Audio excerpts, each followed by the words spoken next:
Namaste and welcome to another episode on Sarva Gunn Sampann. It's my privilege and honor to invite a woman to the show today who values hard work, dedication, and sincerity. Loving and caring for the people around her are the qualities she tries to live by. Sticking to human values of equality, friendship, and freedom are equally vital to her. Some of her strengths include believing in herself, striving for perfection, loving whatever she does and giving it her 100%. She's not afraid of working hard to achieve her dreams, and these she counts among her greatest strengths. Please join me in welcoming Srimati Sujatha Srinivasan to the show. Thank you, Anu, for inviting me to be part of the show. And I've been enjoying listening to this Sarva Gunn Sampann, and it's amazing to see how we are able to hear stories that we would not otherwise hear. So, thank you for inviting me to be part of it. Namaste to everybody. Absolutely. It's my pleasure, Sujatha Gar. So I wanted to get started with our first segment, which is all about your childhood. Your journey has been remarkable in doing whatever you've done, and that is going to be revealed as we progress through the show. But I definitely wanted to connect with you, take you back in time to share with our audience what was the formative stage in your life like. So the childhood days in our segment, Bachpan Ke Din. In my childhood, I think my parents, both my mother Sushila and my dad Srinivasan, were very loving parents, just like anybody. And music and dance were part of their rasika. As a rasika, they were great connoisseurs. My mom had learnt some music and veena, and dance was not part of it when she was growing up. She was not allowed to learn. So in my childhood, she kind of made sure that we got opportunities to learn music and dance. And we were exposed to a lot of concerts, going and listening. And we lived in a town which was surrounded by temple and a lot of things happening with the temple activities. So on a daily basis, we saw a lot of traditional stuff that goes on around a temple town. And growing up, it was fun. It was also a lot of inculcation of discipline and exposure to the arts. That's what I remember from my childhood, and I was given an opportunity to learn whatever I wanted to. I know that my mother was interested in me becoming a dancer because she could not learn dance. But whether I wanted to learn yoga or Sanskritam or Mridangam, she helped me to take an interest in it and pursue it. And they were very supportive. So that helped me to be who I am today. I have a sister who also was interested in learning music and violin and veena. So she pursued that and I pursued all this. So together it was, yes, it was a lot of juggling with music and dance and everything, but it was also fun to be part of all that. How were you as a child growing up? What was your personality like? My personality, I think you have to ask that to my mom, but I think I was a pretty how to say that, obedient child. I know that because I asked my mother. I said, sometimes it's very hard to instill the same kind of discipline and get the work done from our children. Then when I asked my mom, she said, I just offered these options to you and then asked you to come along, and there was no resistance. She used the word resistance. And then I said, so what did you do? She said, I offered it, and if you said you didn't want it, I would have let you go. But you seemed to like what you did, and then you kind of followed me. So she said that was helpful. So that's why I was able to, take you to dance classes or music classes. And also she would personally accompany me to every class of mine. If it was not my mom, it was my dad or whatever. So I think having their support was very helpful. And I think growing up, I think I was myself interested in what I was doing. Otherwise, it's very hard to push me to that level into which I wanted to do. So that's what I remember, and I think in the dance classes or even in studies or whatever, I think I wanted to be the best student possible. So that interest was very helpful for me to grow. In my neighborhood, I was one of the few to go attend a convent school, a Catholic school, and that was way different than what was going on in our environment. And so we had to, if we went, I mean, not that Christianity was forced onto us or whatever at school, but I think I was fortunate to be exposed to a different religion.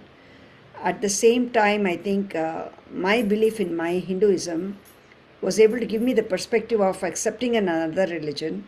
And I would have friends in school with whom I would debate about all these things and still maintain who I am. So schooling was very nice. So it was a convent school run by Irish nuns, and discipline again there also. It was very strictly enforced, and then but the teachers, especially my principal, for a long time I didn't tell them that dance was a part of my life or whatever, but it was my arrangetram, and then I happened to go to my teacher and as a principal and give her my invitation, and then she was so surprised that I was also pursuing dance, and she said, "You never told me about this." And then I was pleasantly surprised when I saw a full row of my classmates in school uniform. She brought them in the school bus and then made them all sit through my arrangetram. That was a beautiful gesture on her part. And then from then on, I didn't have to be uh, thinking different about myself, being a dancer. And at any given moment's notice, she would ask me to come and perform for the school assembly or whatever. So that was fun. I also tried some sports, but because I was so keen on my dance, I didn't pursue many of the sports activities. And I graduated out of the Church Park High School and then in Chennai, and then studied literature in Stella Maris College. So talk And to us. it's Yeah. also a very welcoming school in terms of academics and arts. So who were your gurus growing up? At what age did you take up this art? I think I was first introduced to music at the age of 5, and then probably from 6, I went to the same dance school that my mother learned music from, Saraswati Gana Nilayam. And that was my first teacher was Guru Lalita and Srimati Ranganayaki Jayaraman. And later I moved on to Srimati Chitra Vishweshwaran, under whom I had my Arangetram as her first student. She's a very renowned dancer, choreographer, and a teacher. And after that, I had received my national scholarship for dance at the age of 10 or 11. And I moved to Guru Swami Malai Sri S.K. Rajaratnam Pillai, and also simultaneously did Abhinaya lessons from Srimati Kalanidhi Narayan. So those two teachers shaped my growth at a very pivotal moment. And then later came Guru Udupi Lakshmi Narayan, who helped me to grow as a dancer, helped me to choreograph on my own. By that time, I was like blossoming into a choreographer also. So that helped me to put forth my ideas into whatever I wanted to dance. So it was a beautiful journey. I learned different things from different teachers. If one teacher taught me the beauty of the having the great foundation, which Srimati Chitra Vishweshwaran did, Swami Malai Rajaratnam Master gave me all the nuances of how to handle a performance and take it to a different level. And Lakshmi Narayan Master and Kalanidhi Narayanan Mami helped me to graduate from just being a performer to a thinking dancer. So those teachers very helpful for me. Simultaneously, I also did music, and Professor A. Sundaresan, Dr. S. Ramanathan, and I had a great interest in mridangam. Whenever I would see it, it would just make me very interested. And then I tried to see whether anybody would teach a girl. And then finally, one teacher was kind enough to teach me, and I pursued it for some time just for my own interest and for knowing the art of mridangam and how it's a beautiful instrument that gives so much meaning to a performance of Carnatic music. So I gained a little knowledge in mridangam too. So those were all my precious teachers who shaped me, and they are an integral part of who I am today. So you were talking about the different things you learned and picked up from different gurus while you were in school. But there are a lot of performances. Any special, memorable performances that come to your mind that you did after your Arangetram? Yes, I did. I think I used to do at least one or two in the span of 1 or 2 months. And in Chennai, I was kind of noticed very young, and then I was offered some very important performances usually in December and January. There's Margari season, in which the most famous music and dance festival of the Chennai, Tamil Nadu area happens. In that, I was featured the same year as my Arangetram, and that was very prestigious. And I think even before I could finish my college and high school, sorry, college, I was performing in the Madras Music Academy. So that was very an important chance, and some of the performances were also part of a conference or a festival in out of town, like Mumbai Shanmukananda Sabha, conferences like where there would be in Bhopal, for instance, in Ujjain. I was invited to perform for the Kalidas Sammelan. It is a discussion of poetry about Kalidas, and all scholars can meet there. So I was invited there to perform, and I did the um, Usha Parinayam from Kalidasa's Kumarasambhavam. In a similar way, I was also invited to as the youngest performer at the Khajuraho Dance Festival.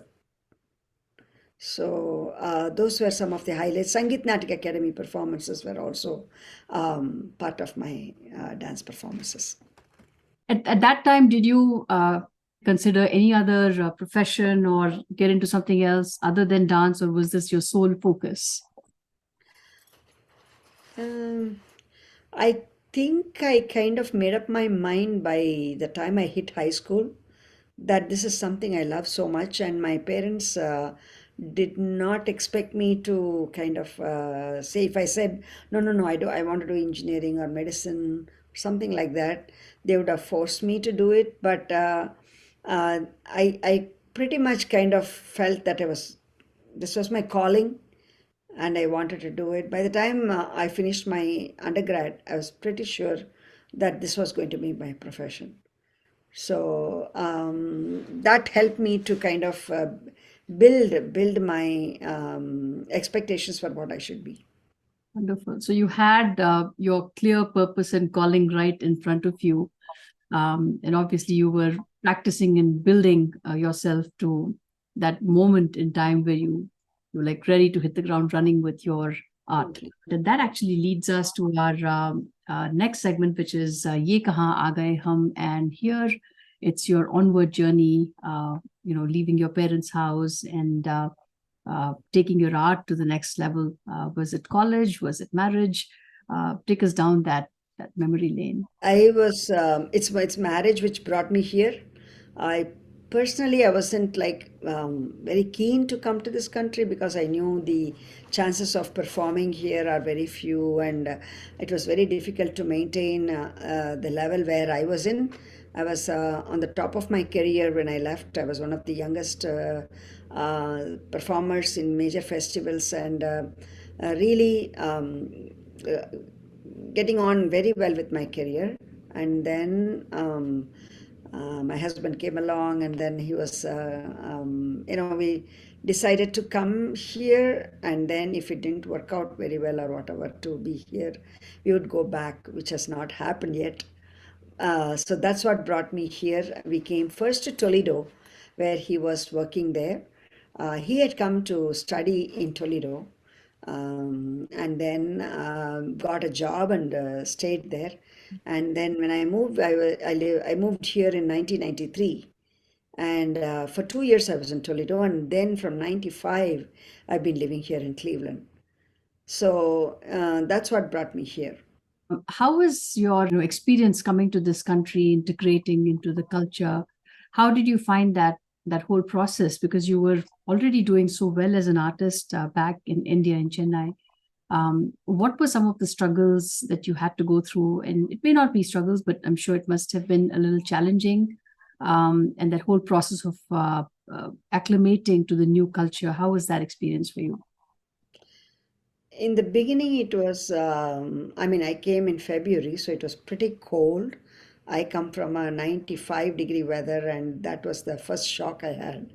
And not being very busy with performances was another thing that I had to deal with. And the fact that there was this little help that wherever I would go, people would have seen my performance, or there would be somebody who say, "You are Sujatha, right?" So that kind of recognition was there. So that was little helpful, and I was thankful for that. But other than that, it was like a very desolate place in terms of culture or in terms of performances. So I personally, I had made a kind of a decision not to teach until I really was done with performing. But looking at the situation where there was no opportunity to perform a lot, I decided that I have to like start being active in teaching, just to keep myself in the doing it consistently. So I started that, and the other challenge was not to. Um, First of all, performances were rare when I came, and also it was always, can you dance for 5 minutes, 10 minutes? Where I was performing in Chennai for an hour and a half or 2 hour performances minimum. I've never done to 5 minute performances, so that was a big transition. And the third thing was, right now we have a lot of music, the YouTube, internet, computer. At that time when I came in, no live music. So I had brought a set of music with me when I came, and those 10 or 12 songs was all that I had. And it was very difficult to find new stuff to dance, or I had to go online, or get cassettes of, not online, there was no such facility then. I used to buy cassettes and then learn the music that was already there, pre-recorded, and then choreograph to it and then dance it. It was very challenging at that time. Now you just, at the click of a button, people are copying music, people are dancing to other people's music. That wasn't the aspect then, and it was quite a struggle to get there. And then also, people were not very welcoming if you danced with recorded music. So we had to find live musicians to do a performance. But later, probably down the road, like 5, 10 years from there, dancing to recorded music was the thing of the day. So that was a nice challenge I had.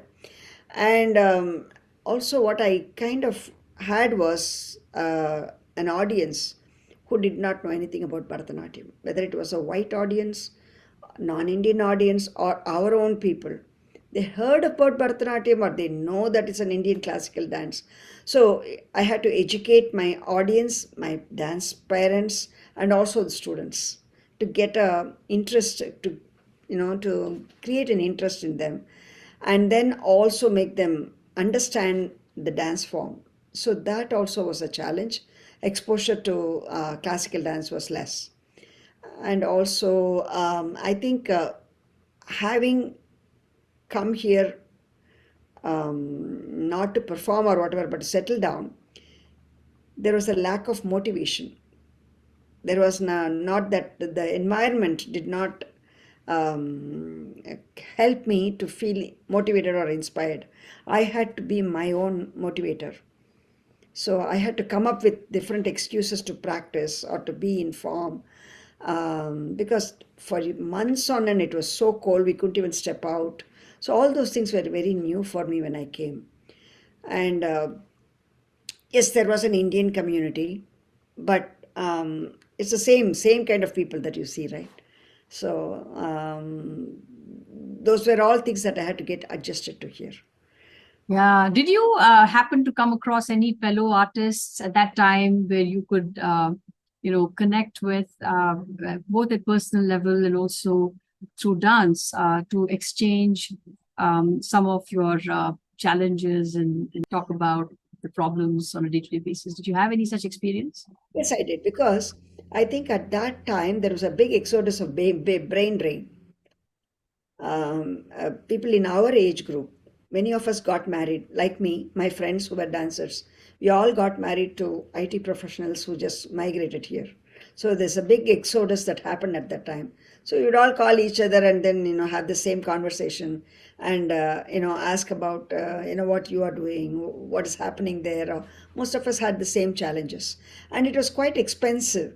Imagine if you didn't have no YouTube at all, if you didn't have any way of communicating other than pick up your landline and speak to somebody, that you had to make, if I had to tour the country, I probably had to spend my own money, arrange performances in like 5 or 6 different places, and travel by myself with either a live orchestra or with recorded music.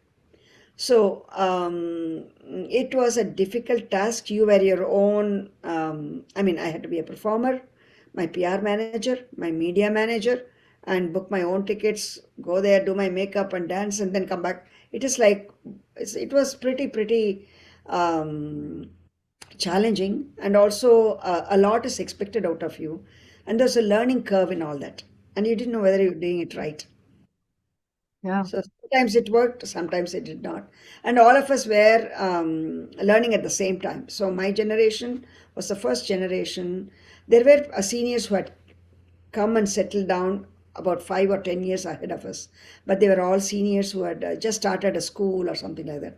But our generation was the next who just came in with the same kind of issues that we had, thinking, somehow we'll make a career. But I think teaching and establishing a connection with the Indian community here, and also a few, other people from other cultures also came to learn. So that helped. And dancing in different places gave a little more exposure to what we were doing. But the only thing that I remember is coming to this Tyagaraja Aradhana, whether I was living in Toledo or here, that kept me going. That was a big source of inspiration, and I would wait for it to happen so that I can meet all my Chennai friends. So when we talk about stepping out of your comfort zone, it was clearly in your case stepping out of Chennai and coming to United States. But looking at your journey, it's very difficult to guess that you went through all of those hardships. So kudos to you for that. And with that, we will move on to our next segment, which is Kam Ki Baat, and this is work-wise. Please talk to us about what the journey has been like for you as a dancer, as a performing artist, as a teacher, and all that you have accomplished in the span of a couple of decades in the United States. My career here started with me transitioning between a performer and a teacher, and having a lot of Indian community backing me up was important. And the students were very happy, and the parents were happy that there was somebody here in a in an unknown place called Toledo, that you had a Bharatanatyam teacher, and that kind of welcoming gesture was there. When I moved to Cleveland, there was much more awareness because of the Tyagaraja festival. And again, but I had to establish myself as a teacher here. And it was a lot of fun. I didn't think that I would enjoy teaching that much, even though I have taught in my teacher's dance classes as a senior student.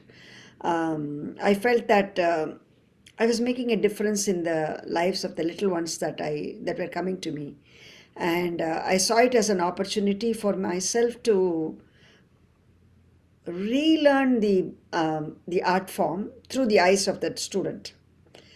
Sometimes I think by osmosis in India, you just absorb whether it's Rama, Krishna, or whatever. It's all already in the air, and you just learn it. But here you had to explain who Rama was or Krishna was, and for all purposes, I was the one-stop shop for Indian art, culture, dance, music, everything. So, to that extent, what I said or what I taught became the word for the parents and the students. So, one thing that I did that actually helps me is instead of, in many teachers do not permit parents to sit through the classes. But I thought if I do not do that, then the student goes back and she goes back to a parents who know it or know very little about it or don't know about it at all. So I made some of the parents they were allowed to stay in the class, and even today they are allowed to stay in the class and then watch so that they can go home and help the child dance little better. So that way I thought I was educating the student and the parent, and thereby building an audience out of those parents. So that was very helpful, and that made the my process easy, and I was able to effectively nurture the student to become a good dancer. And as my school grew, I kind of tried to, you know, bring if my parents and my teachers made a dancer out of me, I tried to give that same thing to my students and try to make them get a slice of Chennai, get a slice of what I went through. And because of my me studying the allied arts, I had a knowledge of several things. I put all that together, and they kind of got a nice combination of music, dance, sculpture, art, mythology, everything put together. And I strive my best to make my students understand what they are dancing. So each student, when they learn a subject, they are able to carry that along. Then came along performances, both traditional, and I also got in. I am a roster artist of the Center for Arts Inspired Learning, which used to be called Young Audiences. So there, they gave me opportunities to go and work in Northeast Ohio schools. When I go there, I teach either about, it depends on what they want. If they want to learn about Indian art and culture, I do that. If they want to just learn about India, I do that. Or if it's just as my Bharatanatyam as a dance form, I do that. So these kids are motivated, and as an arts educator, I try to give them a small glimpse into the life of a dancer. So sometimes um, it is a very good inspiration for them to think, oh, yeah, I don't just have to do engineering or math or whatever, I can become an artist. And these students get an opportunity to express themselves very well. And when I do workshops, I see that new ideas come to them and they're able to express themselves very well. So, this opportunity to work in the schools in a totally foreign environment to Bharatanatyam gave me the opportunity to start learning my thinking about my dance form as small building blocks to re-understand it from from a stranger perspective, from somebody who's totally ignorant of the art form. So I had to break it down, and that helped me to learn my art form in a very different way than what I learned or imbibed from my teachers. And then came collaborations with very important artists. I worked with a great storyteller and a performer called Robin Peace. and we created something out of her Native American Indian dance story and my dance. We created something called Unity, Ekam, that I did. And then I also worked with a Korean dancer. There used to be a company called Safmod. They worked, and the first dance I did, probably this was in, I'm going to say in the early 1999 or something like that. We performed, or 2000, I think early 2000. We performed a story about an immigrant and how, as an immigrant dancer, she's not accepted and she's rejected, and then stuff happens, and then how we try to promote unity through art. It was a beautiful performance. We did it for the Cleveland Public Theater. So that's how I started collaborating with artists of different dance forms. And the last I did was again a story collaborated with Robin again. We did the mighty Cuyahoga on the story of the river Cuyahoga. So in that way, I was able to put together a multi-genre, multicultural, multiracial performance together. So those kind of collaborations were very meaningful, and sometimes more than the performance, the actual process of working with them helped me grow as a dancer and as a human being. It was till today I have a very nice relationship with all of them, and we all keep in touch and do that. And some of the performances that I have produced, major productions, have not only been on traditional themes like Vande Vasudevam or Pipare Krishna Rasam, which were on Rama or Krishna, but I was trying to do something which makes meaning in everybody's life. We produced a dance drama called Vivarta on environment and climate change. We did it in 2019, just before COVID hit. And we talked about how we should be aware of the environment and how we should take care of Mother Earth and not abuse her. And then we not only showed the destruction of the environment around us, but also how we should come together and own the responsibility of saving the Bhumi. That was a very innovative for me, because I combined a very modern theme, a very current theme into Bharatanatyam through the language of Bharatanatyam. Yeah. And recently, after that, I did the Mighty Cuyahoga, where I brought in the story of the river for the Boston Mills project at the National Park. And the recent one that we did, two of them in the past year, one on the mind as the charioteer, and how our five senses become either we are drawn by it to positivity or negative feelings, and how the mind can be the focal point, and how it can lead us to different paths. So that was a pretty interesting concept, and in that I brought in women empowerment, racial issues, and also immigration. These are all foreign to the Bharatanatyam concept per se. And the last one that we recently did was the on time. I've been meaning to do a program or a concept only on the matter of time. How time, we are all bound by time. Time is forever changing, and time is always constant. So very abstract concepts. So these were some of the and some of them were collaborations with narrators, and we help to include the audience which are not conversant with Bharatanatyam, and make them understand the language of Bharatanatyam through stories and issues that they are very, very familiar with. So it has been very satisfying, and also at the same time meaningful for me. Fascinating. One of the questions I have is, children who grow up here, oftentimes we see them, give these amazing performances with so much bhavam, so much expression and so much feeling. And there are children who don't even speak their mother tongue, all the time. There's some kids who do, maybe, but for most part, English is such a big influence that children don't speak that language. And growing up here, there are differences, when compared to kids growing up in India.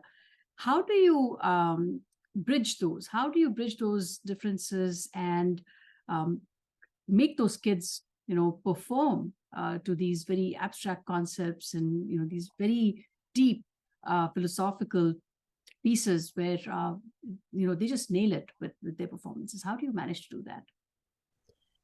I have, in the course of my 30 years of teaching experience, I've created my own methodology of teaching in this country. And so I have a couple of approaches that I do. For Nritta or the rhythmic part, there's a different methodology I follow. Uh, when I say different, different from how I learned it. So I did that. And then for the Abhinaya aspect for it, which is your question. So common stories like, for instance, Ramayana or Mahabharata, I do ask them to completely read it. I will tell them some of the stories, but what happens is if we start spoon feeding them a lot, sometimes they do not do any other work or they stop going. As I said, I'm the one stop shop. Sometimes some parents know those stories, some parents provide them and they become the resource. And some of the children will, answer like this: who is Rama, who is Lakshmana? Some of them will just shake their head and say, I don't know. So, what do you do in those aspects? So, sometimes I provide the story, I provide a link for them to read, or in during the dance class itself, I spend like 10 minutes telling the story, and will question them the next class. So, to that extent, I make them understand, and then if doesn't matter whether it's a Telugu student who speaks Telugu or a Kannada or whatever. Actually, from the student's point of view, it doesn't matter. Most of them are conversant only in English. Even though, for instance, I will give you a very good example. So, for one of the students, the parent had requested me to do a Bengali song. And then I took the pains to learn some Bengali and learn Tagore's, one of the Tagore's, I took Rabindranath Tagore's poem and learned the music, and then I set it to dance, and then I taught, and then I said like, kept questioning her, do you understand this word? Do you understand that word? She said, no. I said, do you speak Bengali at home? She said, no. So it didn't matter to her whether it was Rabindranath Tagore or Subramanya Bharati or Narayana Tirtha. So it is a situation that we have to accept, that we just cannot assume that just because they are coming from a certain background and that language is spoken at home, that they would definitely be conversant with that story or the language. That shocked me. So, and then I said like, okay, so then that means I have to take an extra step in making that child understand not only the beauty of the language, because if you say like, there are so many varieties you can say. Like can be love, like can be passion, like can be interest, it can be anything, especially in Sanskritam. So when you have to get the flavor of that language, okay, just the flavor of the language into the bhavam, I make sure that I keep on explaining it to them in their own way, for them to understand it. And I also try to make them understand it by thinking of a small incident that is very close to them. Suppose I have to say that somebody is searching for somebody. A girl is searching for a boy, or a boy is girl searching for a girl, or some mother Yashoda is lost her Krishna and she is searching for it. So I try to make the child think of, suppose their brother or sister got lost. So associate something from their life that would help them to connect these pieces. And I do keep on, however senior student they are, I stop them when they are doing and just question them as to the meaning or to the story again and again and again to make sure that they've not lost it. So they know pretty well that I will question them. So in that bhavam is you can teach nritta. You can give them 100 hours of practice and they will dance perfectly. But abhinaya is something is very difficult to teach. It has to come from here, and you have to wait for that spark to happen with the child. I can initiate it, I can help them navigate it, understand or whatever. But kids who have learning music, they are able to associate, or if they have a musical sense, they are able to associate. But for others, it is difficult. But I try my best, and with the help of asking them to listen to the music again and again and again, even if they don't know the language.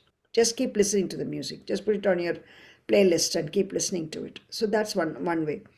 The other way is for the child to kind of sit before a mirror and look at herself and do it. That's a very uh, best help that a child can do to herself. Just sit across a mirror, dance, and keep checking your bow. And then these days you have a cell phone, right? Record yourself, play it, and then criticize yourself. So these are some of the small uh, tools that I use to make them dance their bhavam better. The amount of effort that you put throughout this process, because when we actually witness a performance, it's so flawless, and the students manage to really put life into that performance, and whatever character they're portraying, it looks brilliant. It looks like they were born to do it. So really kudos to you for bringing out that in your students. The question I have for you is, Arangetram the culmination of your dance journey, or is it just a milestone? Is it just a stepping stone into a bigger world where, the world is your stage and you continue to perform? So that's always been a question on my mind. What is the role of Arangetram? And is this something that everybody has to perform? Everybody has to go through this process of this journey? Very good question. But when I was learning, it was the stepping stone. And when the teacher is saying, hey, she's ready for performances. Even in Silapadikaram, which is an ancient Tamil epic, the dance master brings his student and asks her to perform in front of the king. And the king is the presiding Sahridaya or the Kanashir, and he says, your student performed very well. And then she's ready for performances. That's what is called Arangetram. Arangam means stage, Etram means ascending the stage. So in this country, unfortunately, it is the stepping stone and also the end of the dance student's journey at the same time. Who decides it? It is the student who decides that. Okay, so I think what happens is they are unable, because they are forced to leave this city and go to a different city to study. They're not able to continue it in person. And then I think when we were all day scholars and went to college and came back home, we had the luxury of still going to the dance classes. I remember I went in person to dance classes probably 7-8 years after I did my graduation. So I still went in person to learn till I migrated to this country. We would have rehearsals in person with my teacher. So that is missing as a day scholar. So when children are in college, it is difficult for them to manage life on their own, studies, taking care of their food, their laundry, and all the schedules that they have to put up with, and also manage dance. But I'm very lucky to have a few students whom I'm, just like a spider web, I'm just holding on to them, and then tell them, hey, I want to, you can still pursue it. And I accommodate a lot of lessons on Zoom. Before Zoom, it was Skype. So even if after they had gone to college, and they might not have been thinking about dance. I call them persistently. If I know the child will be interested, if I know the parent is going to support me in this, I call them and then keep them in the loop and make them, once in a way give them performances that they can join. And in fact, all my major production in the past, I'm going to say 4 years, have been performed by my senior students who are all in college, including my daughter. So Zoom is a boon. So I teach on Zoom and make up all the initial lessons and post videos of my dance and the choreography. They all learn it. We meet at really very late in the night, like a 9 o'clock rehearsal after their school is done.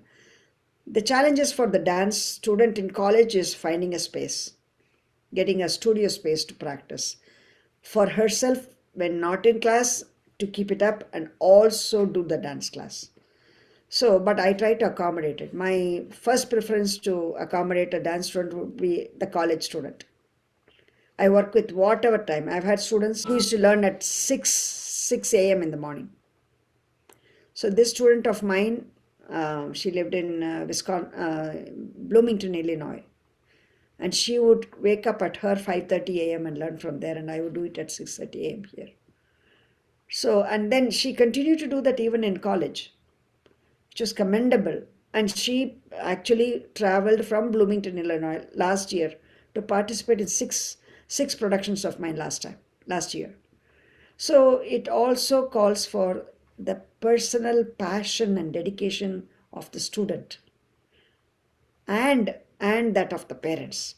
The parents really give me a very supporting hand and allow me to allow me to contact the student and help me to continue it along. If I said, hey, she has to apply for these performances, is it okay? They allow that. They kind of allow that and they help me through that. That is why I've been able to do it. But it is definitely a challenge to keep it going, because they have so many other nice things that does not involve so much hard work that they can pursue. So I'm hoping this year, I think 8 to 10 of my students have gone to OSU, and I said I can even probably travel there and come and do a dance class there for 10 of you. So I'm waiting to hear back from them. I think this week or next week they all go, and I'm hoping that some of them at least will come back to take classes and continue it. So the other thing what I do is try to get the best out of them before they leave. So when I prepare my students, I prepare them to such a high standard that if they were going to go to Chennai or Hyderabad, especially the Arangetram students, if they go to any of the cities to give one solo performance, they would fly fine with anybody equal to their level in India. We did that last year in December. I took 4 of my students and they danced in 7 different places. So I tried to give them the same kind of traditional, disciplined training that I received here, so that they're all well versed theoretically, physically in the dance wise, and they will fly. They will shine as a very good dancer, and many of them are all the front runners, having won so many competitions all over North America. Looking back, would you have been able to foresee the amount of success that you've seen as a dance guru and the number of students that have graduated from Sri Kala Mandir, who have completed their Rangetram and now are pursuing? When you look back at your initial years in this country, do you think you'd have gotten here? I didn't foresee it this much, but I desired for it, definitely. And in the initial years, I kept it very small because I had to raise a family, daughter and son, who are also in the music and dance field, and I trained them also. So initially I kept it very small and I wanted to focus both on family and thing. But once they were in high school and they were able to, look after themselves, and I was sure that I can continue to add more students, I did that. But definitely the school has grown more than what I thought it would grow into. And I think it is very possible that you can increase to many more students. But I am trying to bring more quality than quantity, and attrition is a lot here. When I during Vijayadashmi, if you see, there are at least 10 or 12 students, new students would join, but down the lane in 2 months, in 3 months, it just drops down to like 8 students, 6 students, because sometimes the young parents might think, hey, this is a nice way for me to um, introduce dance to my daughter, and then the leg starts painting, and they don't want to do it after week. So that is there, and there are also other dance forms that are very, for instance, Bharatanatyam is a classical dance art form. When you compare it to Bollywood or whatever, that you see instant stage performances. You can wear different types of dresses, and then you can dance to the latest song that comes from a movie. All those are very enticing. So that is sometimes more interesting to a student than Bharatanatyam, which takes a longer time to study, to perfect, and then perform. So to that extent, as a teacher, I kind of have all those challenges to meet. But classical art form will definitely have its audience, even if it is a small number. But I think in the long run, um, as a to answer your question, yes, when I saw it, maybe I saw it in a smaller scale, but the type of programs that we have done, and the our path into the mainstream in the American dance arena of performances, that was something that we have broken into. And probably Shrikala Mandir, my dance company, is probably the first one to perform in so many major dance festivals here in Playhouse Square or Cleveland Public Theatre. So that came along the way. Yes, there are beautiful opportunities here. That probably also helped me to kind of, make that a leap to be one of the leading dance companies here. It's a lot of hard work that people don't get to see that happens behind the scenes. But what we walk away is with that amazing performance that we get to witness year after year from your school. And with that, Sujatha Garu will move on to our next segment, which is the X Factor. And here we talk about your personality a little more, talk about facets of your personality, which not many are aware of. It could be your interests, it could be your hobbies, your talents, other areas. I have interest in Carnatic music. Besides being a dancer, I'm very deeply interested in Carnatic music. And around this area, there are. I have offered. I am part of many cultural committees, and I try to help out with programming, and also in and around Cleveland. Sometimes I act as advisors to the competitions. I'm an avid follower of politics, and those issues are very close to my heart. And I often, me and my husband, we debate about all the current happenings. That is a I'm deeply interested in politics and how it moves. And in this country, especially more than the final, whatever happens, looking at the process of how it's happening deeply interests me. And personally speaking, I wish I was a good gardener. I like gardening, but I'm not a person who's investing time in it because of my other constraints. But I am interested in a lot of how to say this, for all the social causes, raising funds. I like to help out through my art form. And I care a lot about friends, and I believe in looking at issues or relationships by being in the shoes of the other person. And I think over a period of time, teaching so many people and being in the lives of so many people, developed a how to be compassionate and understanding of others' feelings, and also try to remember to be grateful for what we have, so that we do not forget the past. That I try to inculcate in my students also. So that little bit of gratitude in our everyday life, I think will help us to remember what we have before it's soon gone. And some of the I like reading a lot, and love to play games. Um, I'm an avid Wordle solver and Scrabble player, so I love doing that. And Mankala, those kind of just regular games. And I'm very fond of little children, and I'm easily drawn towards them.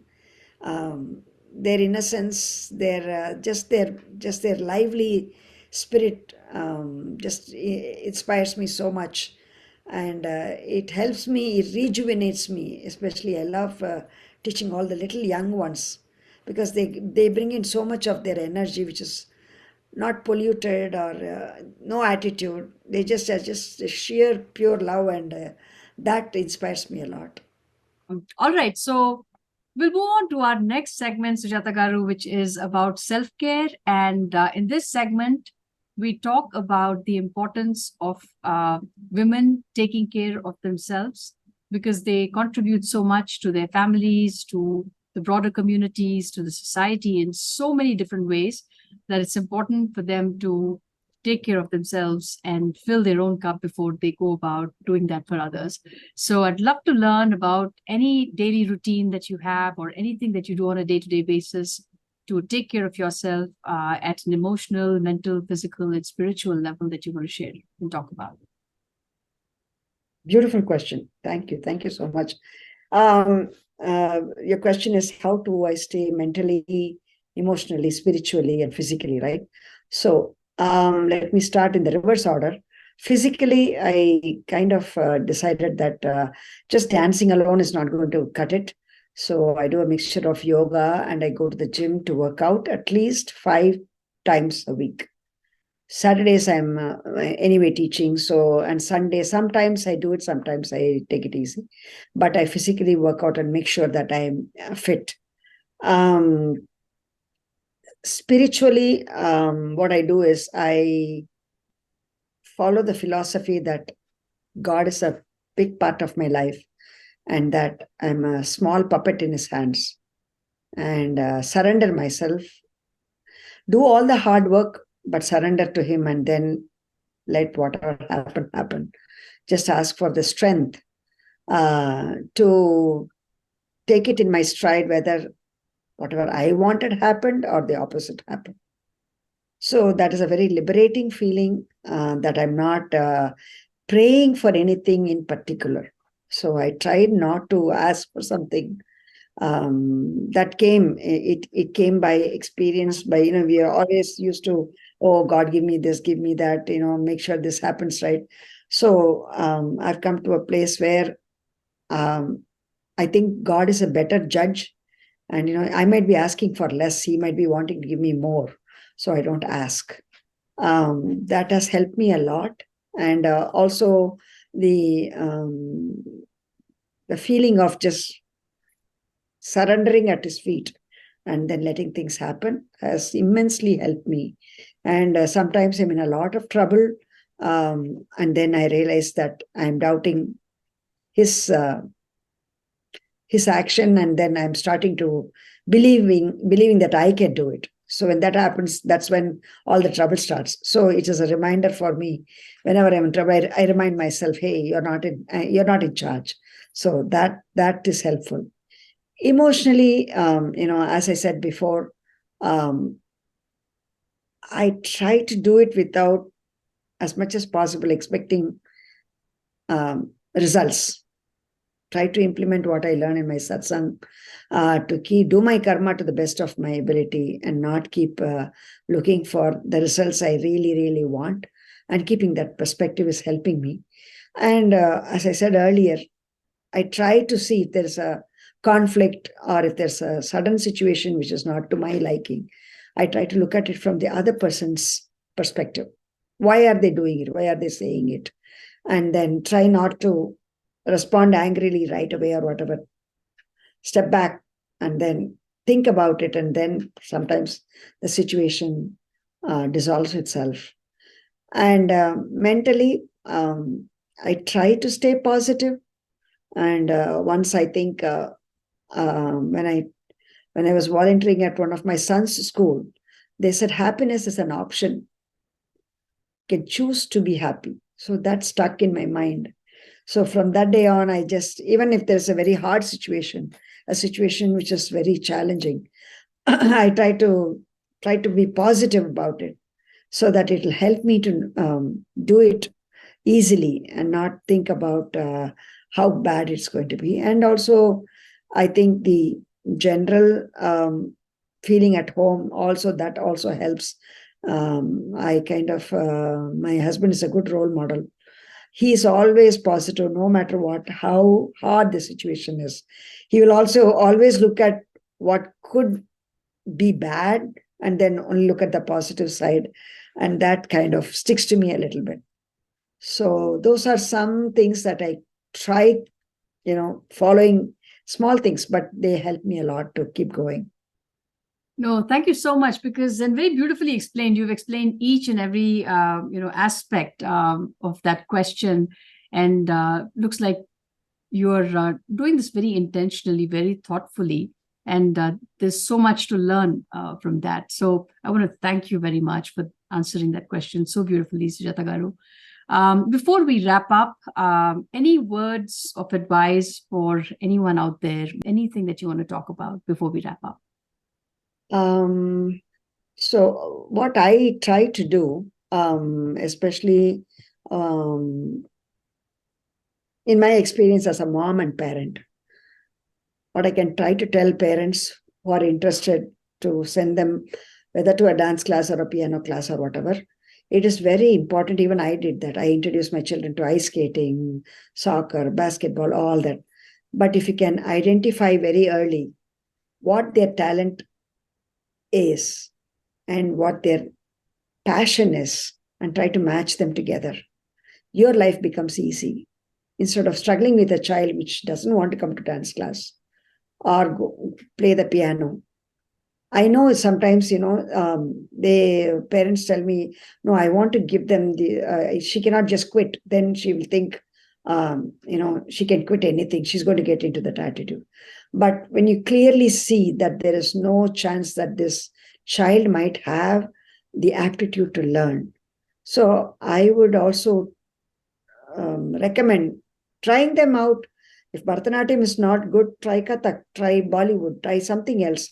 You don't have to give up dance, but maybe this is not their chosen path.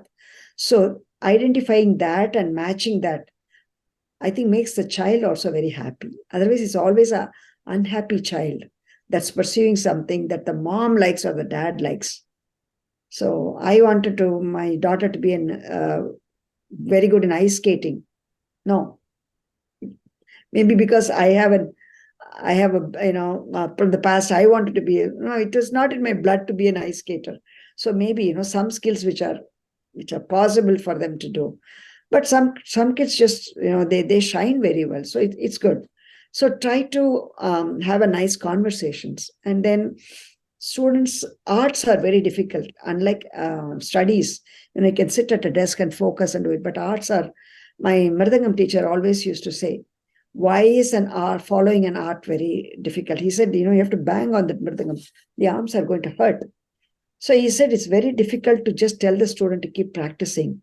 So he said, you have to practice. So for that, I think the support of the parents are very, very, very important. Why I say that is just telling them, giving them a phone and saying, hey, go downstairs and practice dance for 40 minutes. No, please go with them. Please be there and show some interest in what they're doing. Yeah, you don't have the time, that's fine. Do it once a week and just talk to them. Hey, what did you do? How did it go? Was it good, bad? And then I know arguments can go on forever. Even I've argued with my mom. Maybe write your concerns, appreciate them for what they're doing, write your complaints, criticism, and then show it to them and ask them, hey, what do you think about this? How do you think you can, when you give the transferring the power of attorney, when you kind of give them the power to choose between improving themselves and going down the drain, I think that empowers that little child, even if it's just a 6-year-old child. They see that they have control and they'll be able to improve their dance or whatever. And then, especially for dance and music, please go and attend or on YouTube, watch another performance. 25% of your learning comes from the teacher. 25% comes by your hard work. The next 25% comes by watching other people. The last 25% comes as you grow. So do not miss out on the third component where you want to go watch other dancers, senior dancers on YouTube. If you're learning one dance number, because I feel that kind of supplements the environment that is not here, the natural osmosis that might happen. So whether even when I do not know how to play a piano, but when my son was learning or my daughter was learning, I would go and do a little more on that song or whatever, just to familiarize myself as to what they're learning. And invariably, the child is going to tell you, what do you know about piano? You never learned that piano. Yes, but I know I have a ear, I can listen. So we can be, helpful audience for them. And also, I think inculcating the children to enjoy what they are doing. Even if it's a small thing, enjoying, try to slowly inculcate. It's very difficult to do that. But inculcating, asking them to be happy about what they are doing. That will invariably make the job easy. Make the job that once their interest is there in what they're doing, not only it gets done faster, but they're also happy they're doing it. That's an important tool. And I also tell the senior students to give back. Go there in the community, share your art, show it to somebody else. Come back to dance class, teach the junior students. And, don't, the amount of effort that has gone in from the teacher or from the parent has so much that make this also part of it. You have invested your time, 10 years, 12 years. So make it useful.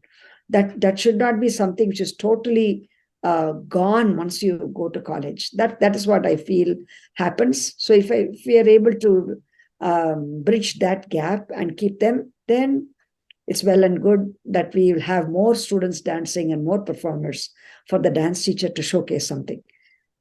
Otherwise, the default is that we have a very enlightened audience in the future for Bharatanatyam.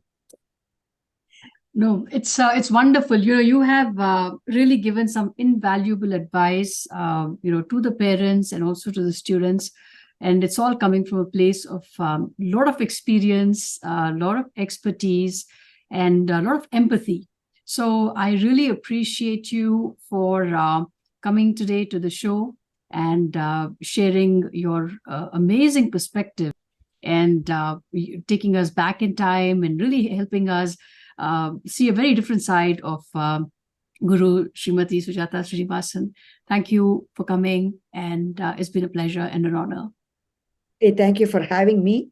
It was, a very leisurely conversation, and you covered different aspects and asked different questions. Not only conversing with you now, but also hearing your other interviews with other people is very, very nice, and I'm really enjoying it. Thank you for doing this, taking the time to inquire about other women who are achievers in their own field. Thank you so much for doing it, Anu. Absolutely. And it's like I said, this is something I've really thought about and discovered in my stay in the United States. Around me are women who have so much to offer, and I hope your legacy continues for decades and for generations to come through your students, through your art school, and through you. Thank you, Sujatha Garu, for Thank you so much.